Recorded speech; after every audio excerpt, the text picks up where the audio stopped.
नमस्कार श्रोते, आपण पाहत आहात दैनिक विदर्भ सत्यजित लाईव्ह न्यूज। आमचे कवी सरकार इंगळे यांनी दिलेल्या माहितीनुसार वरुड जिल्हा अमरावती येथे 2 दिवसीय पहिले अखिल भारतीय श्री संत सावतामाळी मराठी साहित्य संमेलन मोठ्या उत्साहात संपन्न झाले। पहिल्या दिवशी सकाळी संमेलन अध्यक्ष डॉक्टर मधुसूदन घाणेकर, श्री हरिभक्त परायण प्राध्यापक रामकृष्ण दादा महाराज पाटील पुणे, संमेलन मुख्य आयोजन युवा कीर्तनकार लेखक कवी श्री हरिभक्त परायण डॉक्टर शांतनू रसे महाराज व अनेक नामवंत साहित्यिक स्थानिक लोकप्रतिनिधीसह मान्यवरांच्या उपस्थितीत सकाळी ग्रंथदिंडी काढून संमेलनाची सुरुवात झाली। दुसऱ्या दिवशी श्री हरिभक्त परायण डॉक्टर श्री शांतनू रसे महाराज यांनी प्रमुख पाहुणे यांचा परिचय व स्वागत केले। पहिल्या सत्रात प्रसिद्ध प्रवचन कीर्तनकार लेखक श्री हरिभक्त परायण डॉक्टर प्राध्यापक रामकृष्ण दादा महाराज पाटील, डॉक्टर शिवाजी शिंदे सहाय्यक कुलसचिव अहिल्यादेवी विद्यापीठ सोलापूर, लीलाधर बेलसरे, सौ शीला चिवरकर, अरुण घोडेराव, नीलकंठ यावलकर यांनी आपले मनोगत व्यक्त केले। त्याचप्रमाणे चित्तानंद फाळके यांनी एकपात्री प्रयोग सादर केले।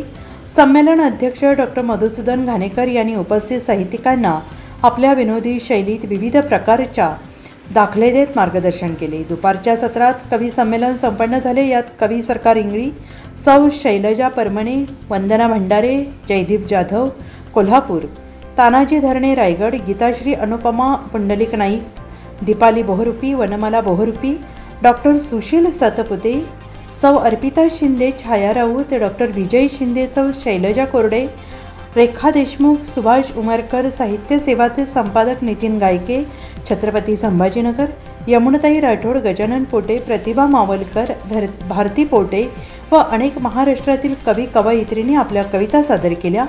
सूत्रसंचालन उज्ज्वला गुळांदे रसे यांनी केले। कार्यक्रमासाठी डॉक्टर शांतनू रसे महाराज, जयकुमार चर्जन, वैभवदादा निमकर, शैलजा गोरडे, प्राध्यापक उमेश निस्वादे, संत सावता विश्वस्त देवस्थान व PR ग्रुप पब्लिकेशन वरुड यांचे परिश्रम घेतले। साहित्य संमेलन संत, तुम्ही संत मायबाप कृपावंत।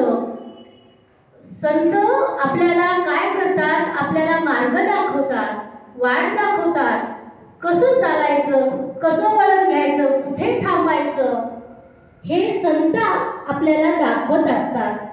म्हणजे संत म्हणजेच आपले मायबाप आणि मायबाप म्हणजेच संत।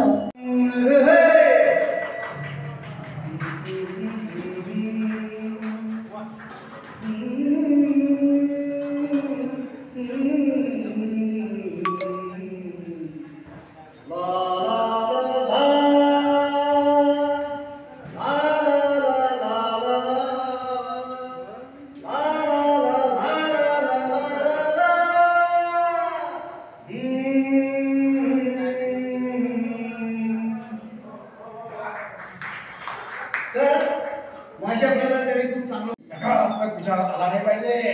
ती असंच का बोलली, तो असंच का बोलला, बॉसने मलाच का थांबलं, तो शिवी काढून गेला, अजिबात नाही। कुठलाच नकारात्मक विचार आला नाही पाहिजे, फक्त सकारात्मक। मग मला काहीतरी कोणीतरी काहीतरी एखादं गीत दिलं असेल, मुलाला दिलं असेल, बायकोला दिलं असेल, जे चांगले काही गुण दिले, ज्या गोष्टीने तुम्हाला आनंद दिला होता त्या गोष्टी आठवण्याचा प्रयत्न करा। त्याच्यासाठी एक डायरी करायची असते। ज्या ज्या गोष्टींनी मला आनंद मिळाला होता त्या सगळ्या गोष्टी त्या डायरीमध्ये लिहाव्या लागतात। आणि जेव्हा जेव्हा तुम्ही करत असाल तेव्हा फक्त ती डायरी वाचायची। मित्र हो, हे पुरा माइंड गेम। अशी जागा काय हसायची असते का? मग नंतर तरी काय केलं माहिती का?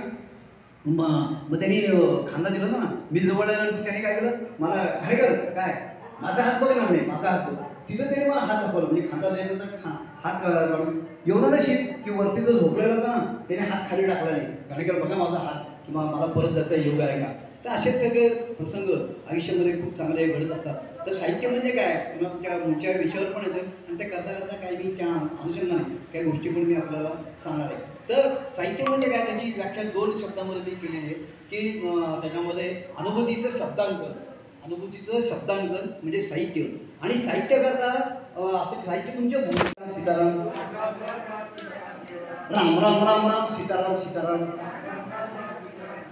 राम राम राम राम सीताराम सीताराम।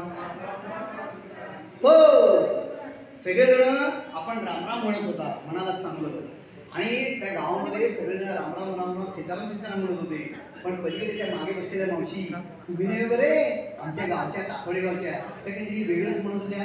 त्या कसं म्हणत होत्या, आपण सगळे म्हणत होतो राम राम राम राम सीताराम सीताराम, त्याच्या मावशी कसं म्हणत होत्या, राम राम राम राम अगोबाई अगोबाई राम राम राम अगोबाई अगोबाई राम राम राम राम अगोबाई अगोबाई.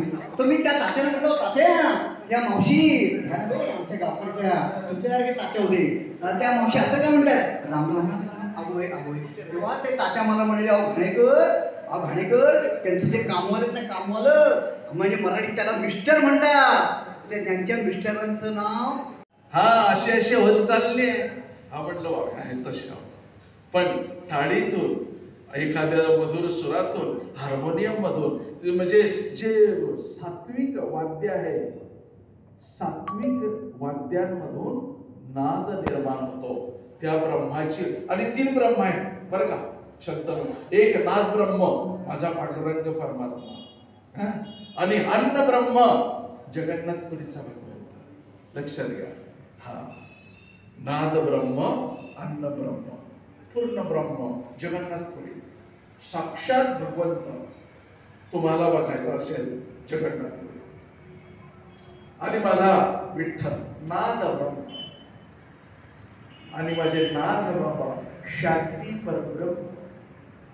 आलं लक्षात.